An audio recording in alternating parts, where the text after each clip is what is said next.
Hello, I'm here with the legendary Aris from Kunos. Thank you for giving us a few minutes of your time. How are you doing, sir? I'm doing very well. Thank you so much for inviting me to do this kind of podcast. Anytime. Come on every week. So, 1.9, version 1.9 of ACC has just come out, and we've just been in the Fanatec Arena watching all of these pro sim racers driving it. Firstly, how does that feel? Oh my God, it's. I mean, you can hear probably from my voice. I have no voice anymore. The people here and even the esports drivers, the feedback was so amazing, and honestly, I wasn't prepared. And to be truthful, it's so nice after all those months, of work into a project to come out, and people are congratulating and they actually enjoying the sim much more than before. It really charges you up to work even harder if that's even possible. Yeah, it must be a very rewarding feeling. I was watching a lot of the videos on launch night of version 1.9, and it was pretty universal. Everyone was just like blown away by kind of how much of a step forward it was. It wasn't like a small iteration, a car here and a track there. It was huge. We were talking about that before also. You release a physics. And it's not like that it doesn't work at all. But with time, exploits are found out. You find things that should be different, or you have new knowledge and you try to deal out with it. And as you work and you probably mitigate some problems or you completely eliminate them, you also find new features to implement. And new stuff works together better. And that's one of the biggest, confirmation biases, that you work on the stuff and other things from the physics start to collaborate even better, and the car become even better to drive, and the experience is much, That must be a symptom of it being like truly a kind of this almost organic physics model, where if you change one thing, other things that you've previously built will be affected by it, because you're not building these kind of behaviors as islands, right? Absolutely. We had a saying with Stefano Casillo when we were doing the first, Assetto Corsa Netcar Pro, Assetto Corsa 1, and the initial part of Assetto Corsa Competizione. And that was that initially we were thinking that the tyre model is the most important thing out of a simulator, right? Nowadays, after a lot of experience, we have arrived at the point that we think that the tyre model is like 99% important, and the rest of it, oh, that's nice. Ideal, good timing. And the rest of it is the other 99% again. Right. So it's always many small details, but altogether they give a much bigger improvement, much bigger difference. Yeah, so briefly then, talk us through 1.9. What are the headlines? All right, so the main thing we did, the start of the work was to try and understand why those meta setups, the negative toe and so on, were giving such good results. And it wasn't so much the fact that they were giving better performance, but also to understand of why there weren't any disadvantages. Okay? Right. So what we're trying to see is what was happening on the surface of the tire when you were forcing it to do this to work on this kind of setups.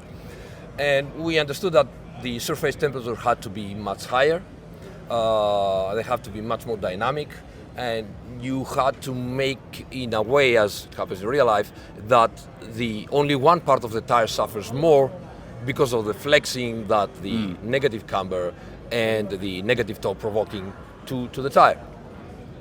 Anyway, somehow, lots of dice, lots of random numbers. We found out how to do this.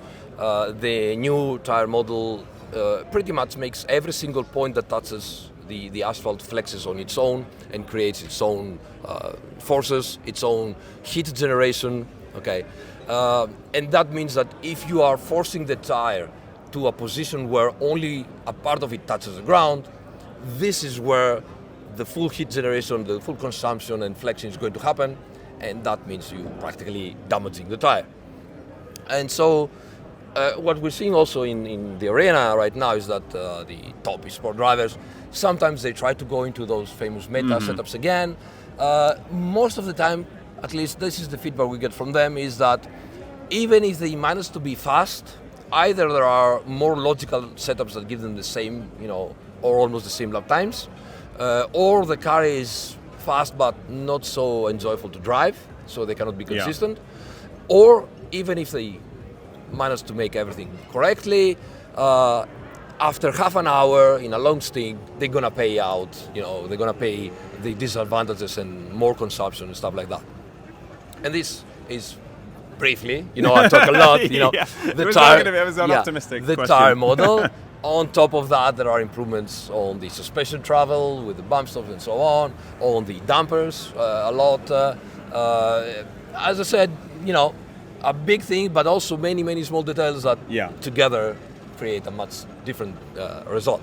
Well, I honestly hope that anybody listening to this, if there's any doubt in their mind that what you're building truly is a simulation and it's a proper physics model, it's not an in equals out kind of arcade. Like, it's that every time we talk, I think, do you know what, we're at simulation. But I bet you've got a to-do list longer than your arm of like extra things that you could improve on this model and how it could go deeper and deeper and deeper. I can be brutally honest and tell you that. Well, first of all, in about 5 or 10 years from now, we will be laughing at the Assetto Corsa competition in physics. It's always the case because we always learn new things. I mean, even the manufacturers and the tire manufacturers learn new things every day. There is still a lot of trial and error and experimentation in order to get more performance from the actual real-life cars and tires. So you can imagine what happened to some, poor developer somewhere in a basement that tries to recreate reality. There is always things to learn, and there are always improvements to have. And let's not forget that even though nowadays simulators already have a very high refresh rate, so the Corsa is at 400 Hz, so 400 times per second we are refreshing the physics. It's still extremely low in comparison to reality. Extremely low, which means that some things that happen in reality, like tire vibrations and how that generates heat, how that works with the dampers and so on, it's still far away from reality. So there is plenty still to gain and improve. Yeah, and it sounds like an incredibly fun challenge to get us there. And the final thing, because I know that you have to shoot off. So today we had the SRO Esports Pro Series where the real world teams could win points in the series. So is there any part of you watching this going, right, that the model that they're driving now that dictates how many points they get in the real world SRO series, which dictates how financially stable the team is in the years to come, is all down to this physics model? They're driving it like they're driving their real cars. I don't know what to say. So honestly, if I had to make this decision, I wouldn't do it personally as Aris, But I'll tell you that this and the fact that the actual esport drivers that are in connection and collaborating with the real teams and train their drivers on the sim, they took me to the actual real engineers. And the engineers were so happy because they wanted to talk with us and make sure that we improve the game even more, so that the real drivers can, train and not feel different from the sim to the car and back and forth. Now, 10 years ago, we were still doing, simulators. And when we were trying to go into a pit box and ask for a couple of photos or a little bit of telemetry or something like that, the usual reaction would be, all right, little kid, now please move away because we are doing real business here. Yeah, the adults are working. And nowadays there's so much respect and so much recognition that we are like, is this really happening? Sometimes you still don't believe it. I'm not gonna lie, it also gives you a lot of stressful situations. I bet. A lot of weight on your shoulders. A lot of, situations where you really want to do your best, but you also have to respect the priorities and deadlines of the actual development team behind you, because our manager is going to be, oh guys, what are you doing? We only need like 6 more months to make everything perfect. And you're like, oh, seriously? And how are you going to eat during this period? So we have to juggle all the stuff out. But I mean, you're never gonna let out that opportunity, right? No. So 100%. You're gonna give your best and hope for the best as well. And it's meant that the paddocks are truly merged, the real and virtual paddocks. I mean, and we're stood here next to the Fantech Arena, which has got huge foot space in the real world paddock, because it's now so integrated, and with the SRO series giving points. I mean, sorry to interrupt you. I would also like to, thank the SRO that is behind us. I think that this series has created the perfect storm from sim racing. Because even though other series as well, are happy to have esports and so on, the amount of competition, the top level, works teams, Formula One, for example, or even prototypes, there is so much secrecy that it would never happen in that kind of series as it happens here with us. SRO has the paddock open to everybody. People can, walk in the pit boxes. That blew my mind today. Yeah, and the mechanics and the drivers are like, hey, like this, and nobody tells you, no, go away, don't, what are you doing here?